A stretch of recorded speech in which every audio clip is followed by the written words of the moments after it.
கேரளாவை சேர்ந்த famous YouTuber தான் அகில் அண்ட் நேகா. இந்த 2 பேர்த்தோட வீடியோஸ்க்கு ஃபேன் ஃபாலோவர்ஸ் அதிகமாகவே இருக்காங்க.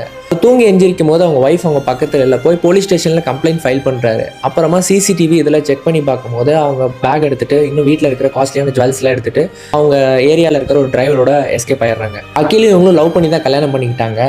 என்னதான் லவ் பண்ணி ஆசைப்பட்டு கல்யாணம் பண்ணாலும் அடுத்து அவங்க லைஃப்பில் இன்னொரு சாய்ஸ் வருது வராதது இதெல்லாமே அவங்க தனிப்பட்ட விருப்பம். பட் ஒருத்தரை விட்டு போகணுன்னு முடிவு பண்ணிட்டாங்கன்னா அதை அவங்கக்கிட்ட ஒரு லாயலாக ஓப்பனாக சொல்லிவிட்டு ப்ராப்பரான டிவோர்ஸ் வாங்கிட்டு போகிறது பெட்டர்னு என்னை பொறுத்த வரைக்கும் தோணுது. ஏன்னா திடீர்னு எதுவுமே இல்லைங்கும் போது அதை யாராலையும் அக்செப்ட் பண்ணிக்க முடியாது. ரைட்டாக ராங்கான்னு டிபேட் பண்ணுறதை விட அதை விட்டு கடந்து போகிறது தான் பெட்டராக இருக்கும். ஏன்னா இன்றைக்கி இருக்கிற சொசைட்டியில் தப்பு கூட சரியாயிடுச்சு, சரி கூட தப்பாக மாறிடுச்சு. அதில் ஒரு விஷயத்தை என்னதான் இழுத்து பிடிச்சாலும் அது நமக்குன்னு இருந்தால் மட்டும்தான் நம்ம கூட இருக்கும். இல்லைங்கிற பட்சமாக இருந்தால் அது விட்டு போயிடும். ஸோ எது வருதோ அதை ஏற்றுக்கோங்க, எது போதோ அதை விட்டுருங்க. வாழ்க்கையே முடிஞ்ச அளவுக்கு நமக்கு பிடிச்ச மாதிரி மன அமைதியோட சந்தோஷமாக வாழுங்க. அவ்வளோ.